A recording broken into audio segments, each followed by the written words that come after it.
Neighbors in North Fort Myers are fed up and frustrated with a smoky pile of debris in their community. And we're breathing this air in for 2.5 years. Where is that fair for us?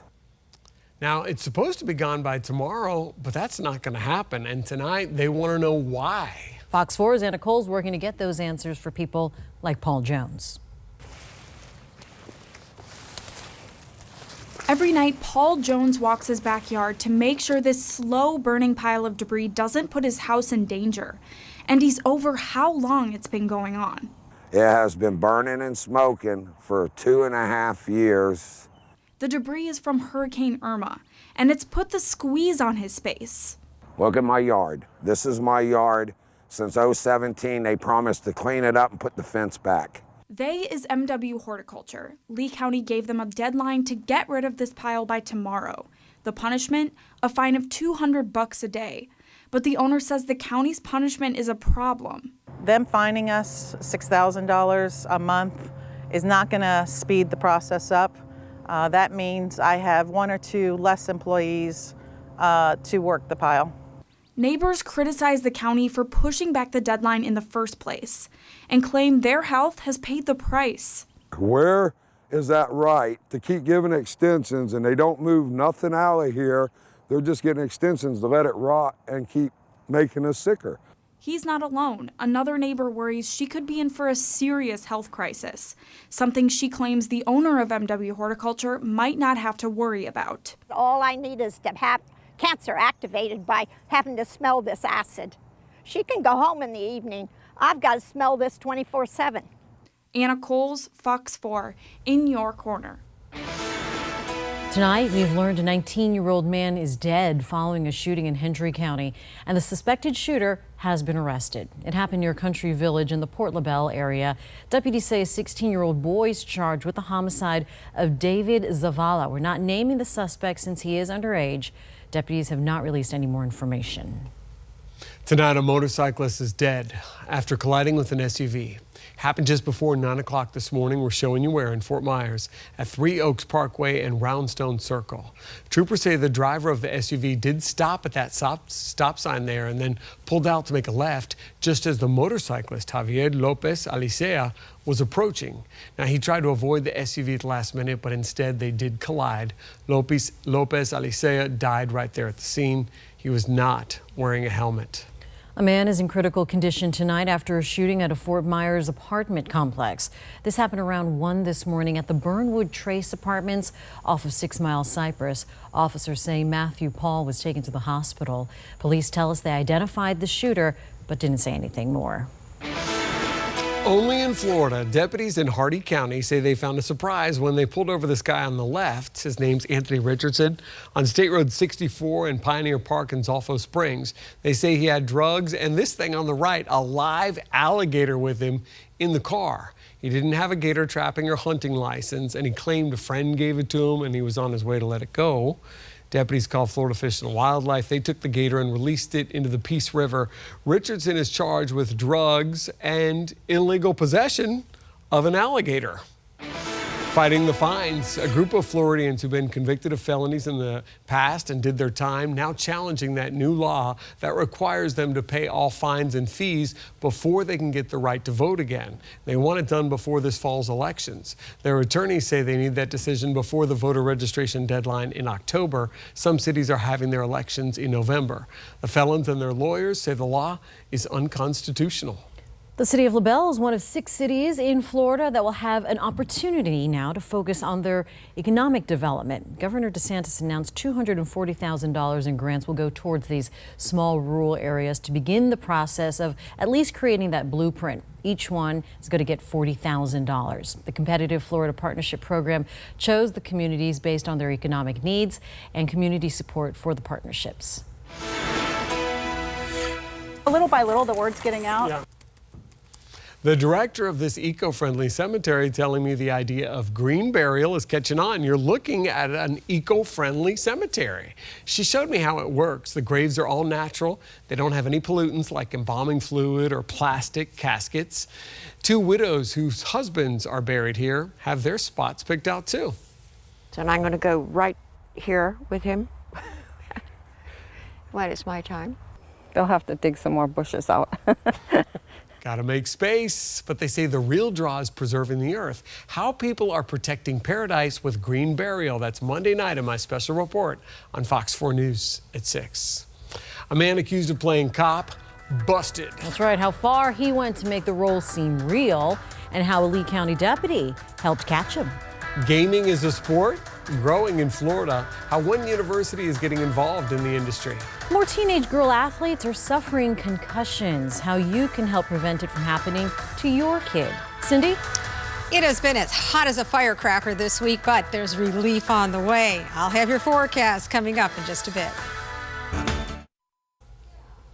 A heads up if you have a daughter or a granddaughter in sports, concussion rates among young female athletes is way up. Yeah, quite disturbing for parents, especially true, though, for those playing lacrosse and soccer. Fox 4 investigator Frank Cipolla explains how changes that were meant to prevent concussions may instead be causing more. There's not really much I can do by worrying about it. Sophia Chickering plays on an all-girls lacrosse team in Naples. And despite wearing a helmet, she recently suffered 2 concussions within 6 months.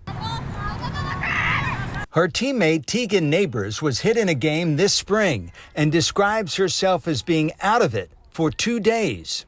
From what I remember now, I don't really remember the game. At all? Not really, no. I remember a bit of the first half, but not the second. A study which compiled data from over 200 high schools and 26 colleges shows women's lacrosse ranks second only to football in the number of concussions. In 2018, Florida became the first state to mandate high school female lacrosse players wear helmets. But some believe the change has led to more concussions. Staunch non-believer in helmets. Jason Saunders is head coach of the Naples High School varsity girls lacrosse team and a 2-time local coach of the year. He argues helmets lead to more aggressive play and says if he had it his way, his players wouldn't wear them. Won't have this false sense of invincibility. I think it will also enable the officials to be a little more conservative with protecting, or a little more aggressive with protecting the girls. Sophia has seen that aggressiveness up close after tangling with an opposing player. I think she was a lot bolder in trying to check me, and when she swung, the helmet was there, but I don't think she would have swung if the helmet hadn't been there. And that's not all. Research from the American Academy of Orthopedic Surgeons shows high school girls, soccer players, suffer a higher concussion rate than boys playing the same game. In that sport, helmets are not required. Recently, a group called Pink Concussions, based in Connecticut, started to investigate why more and more women are suffering on-field concussions. I popped into a studio here at Fox 4 to speak with its executive director via Skype.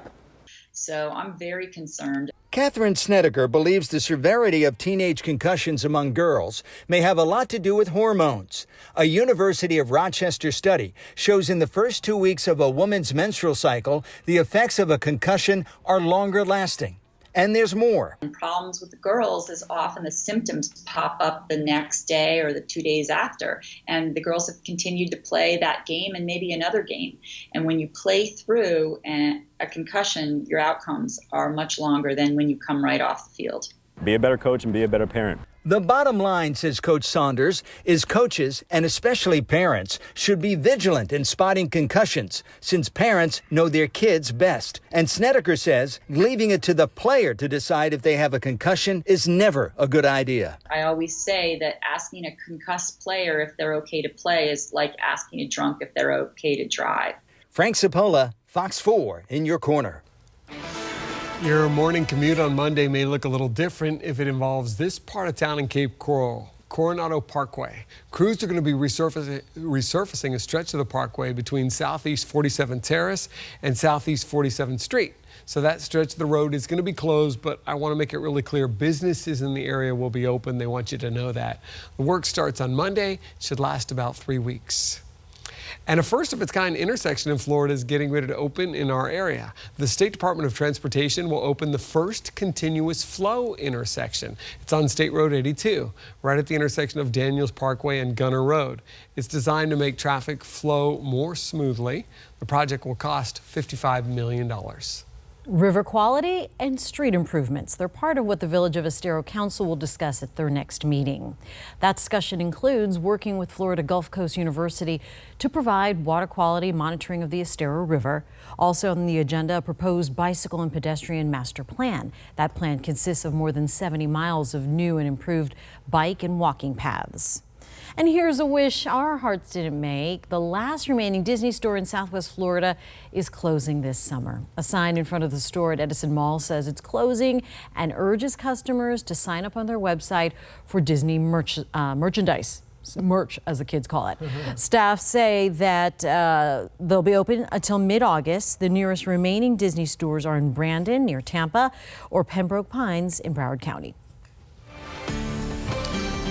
Well, the weather has been just a little bit more cooperative this evening than yesterday as far as fireworks. I'm still hearing them going off here in the Cape. I want to show you a scene just before the fireworks last night. This is from Marie Brennan. Thank you for sending this in. Beautiful sky, kind of a golden tint to it. That was because the sun was setting. The sun was off to the west. The clouds were to the east. Beautiful conditions. And if you do have a weather-related photo or video, go ahead and send it to us. We'd love to share it with our viewers. It has rained just about every single day, although this is typical for this time of the year.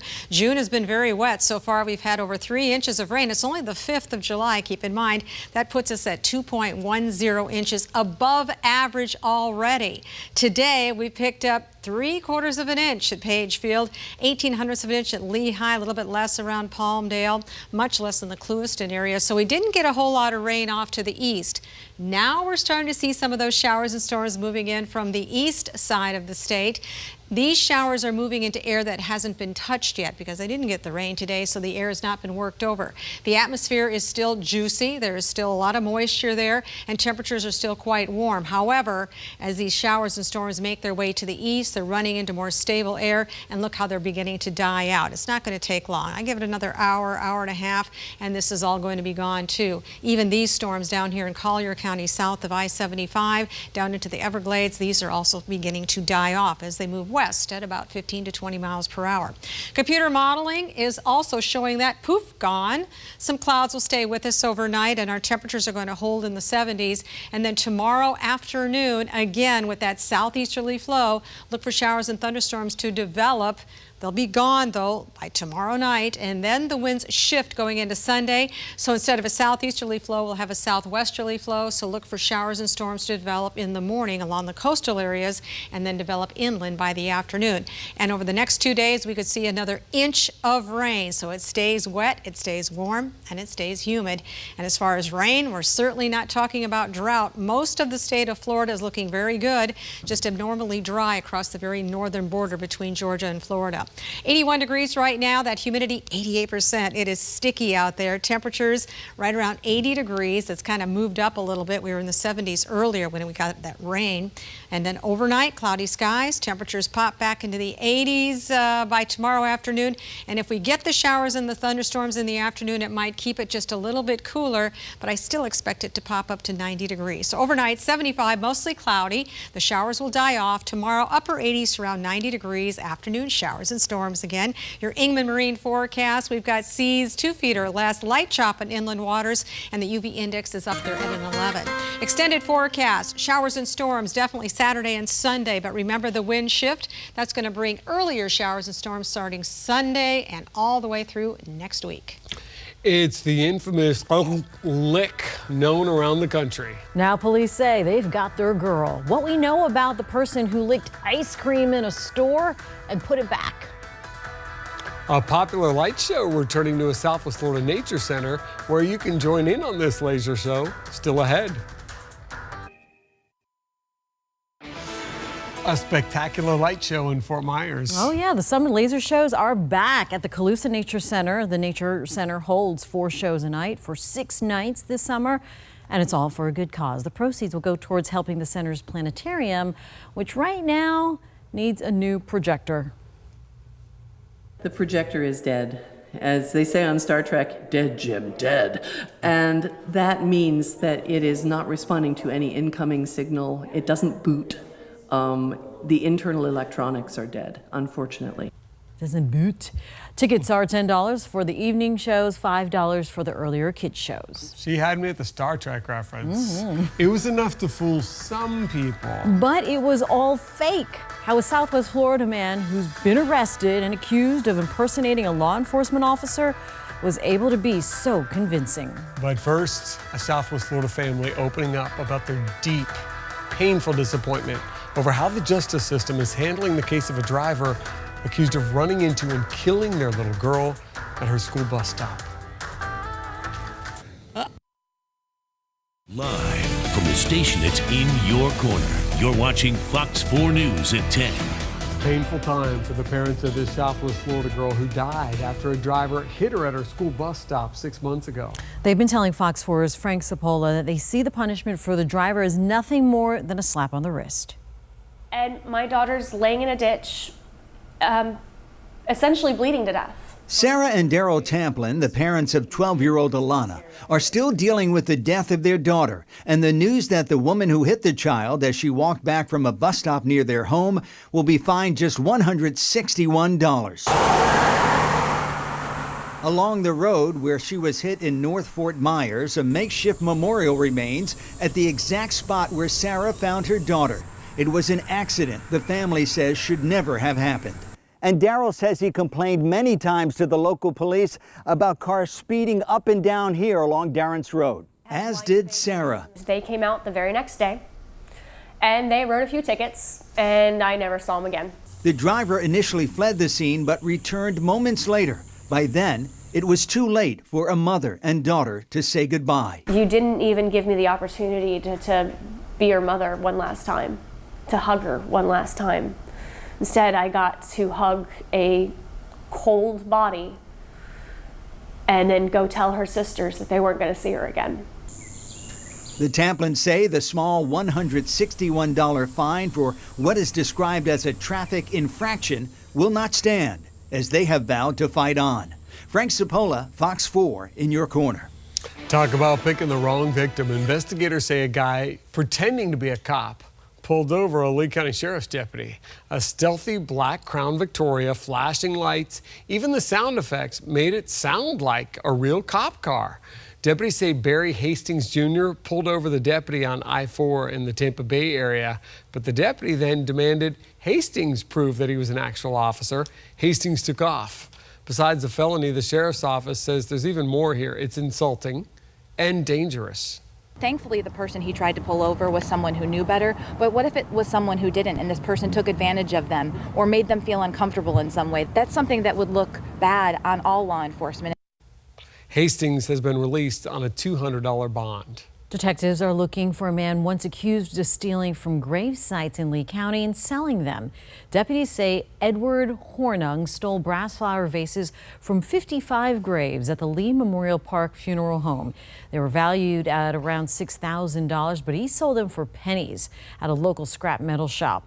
Hornung was arrested, eventually placed on probation, but now deputies are looking for him for violating that probation and for 13 separate other counts of trafficking and stolen property. Hornung was last known to be living in Punta Gorda, working at an asphalt company. If you have any information of his whereabouts, call Crime Stoppers.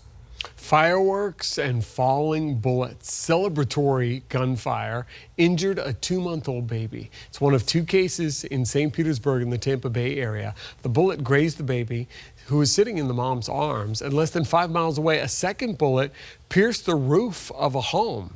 St. Pete police say the bullet shot right through the ceiling, landing in the living room while the family was inside. It is infuriating for officers who say this crime is putting innocent lives in danger. This family's really lucky. That 2-month-old tiny baby could have been seriously injured or killed.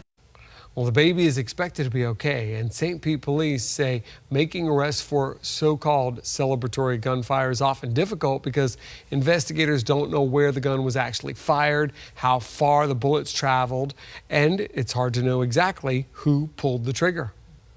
Hendrick County has a new set of volunteers ready to protect our schools. These are photos from the county's second Aaron Feist Guardian Program graduation. The volunteers are school guardians who cannot arrest anyone, but they can carry a firearm in case of an active shooting situation. The volunteers have to complete 144 hours of firearm training, pass a psych evaluation, and have a valid concealed firearm license, among other requirements.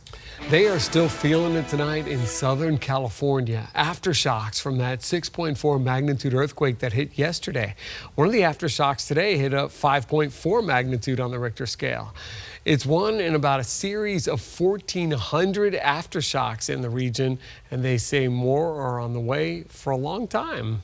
An event of this size is going to keep producing aftershocks for years, but the rates are going to decay with time. Just about every day that goes on, it's going to get cut probably significantly more.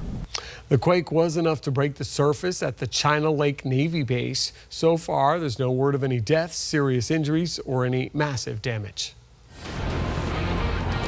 Tracking the tropics tonight, and everything is still quiet everywhere from the Caribbean to the Gulf of Mexico and also the North Atlantic. Big ridge of high pressure is to thank for that. We had our share of showers and thunderstorms across Florida today, but we don't expect anything more to develop. Remember Barbara out in the Pacific? That is now gone. That has moved into colder water, so no problem there. But all that Saharan dust continues to also help us out. Lots of it in the Gulf, and if you extend it all the way out east, you can see there is more to come off the coast of Africa. So as long as we have that Saharan dust and the dry air in place, we expect it to stay quiet. Nothing expected to develop now for the next 2 to 5 days at least. Coming up this weekend, more rain on the way. I'll time it out in just a bit. All right, thank you, Cindy. The 4th of July is come and gone, but it took a toll on Paradise. A lot of trash and debris left over from that holiday from yesterday. 4 in Your Corner's Alyssa Dickert showing you how some Southwest Floridians are doing their part to keep our beaches clean. The 5th of July cleanup is Keep Lee County Beautiful's annual event. So that when the next storm comes through, which we know is probably going to happen today, that all of the debris is not washed into the Gulf. More than 100 people showed up at the Fort Myers Beach location. Nobody wants to look at trash, and people are nasty. So somebody's got to pick it up. Sean Krister is one of 25 people from the Minstrel Association of Fort Myers who gave up their Friday morning because we made it a pledge to each other to say we're going to do something all year long. So this event was something we decided we would partner with. What they hope to clean up the most? The plastic, it starts breaking down into smaller pieces of plastic, and then the marine life eats it. The nonprofit had cleanups at Bunch Beach and Sanibel Causeway and expected 60 total to help keep our beaches beautiful. In Fort Myers Beach, Alyssa Dickert, Fox 4 in Your Corner. The Bluebell ice cream liquor has been found. Police in San Antonio say they believe the girl in this video is the one in the viral video showing a girl licking a half-gallon of ice cream and then putting it back in the freezer. We're not naming her since she is underage. Police say what happens next is up to the juvenile justice system. Prosecutors are still weighing whether to charge the boyfriend.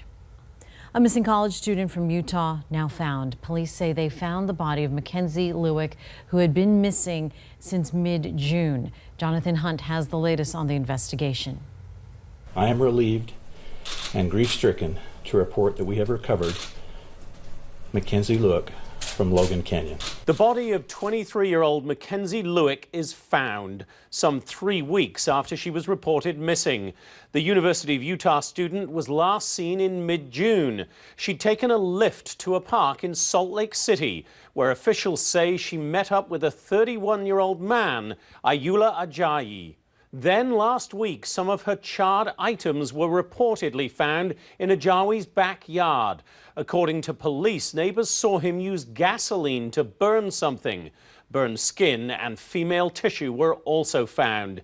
He was subsequently arrested on suspicion of aggravated murder, kidnapping, and other charges. Now officials confirm Lewick's remains were found Wednesday in Logan Canyon, about 80 miles north of Salt Lake City. The local police chief says he's spoken to Lewick's family. Despite their grief, we hope this will help them find some closure and justice for Mackenzie. Lewick's disappearance sent shockwaves through the community, prompting vigils and tributes to the woman described as bubbly and nurturing. The tight-knit nature of this community is what helped us close this case so quickly. Authorities stress the investigation is still ongoing. Officials have not said how Luick and Ajawi knew each other. Jonathan Hunt, Fox News.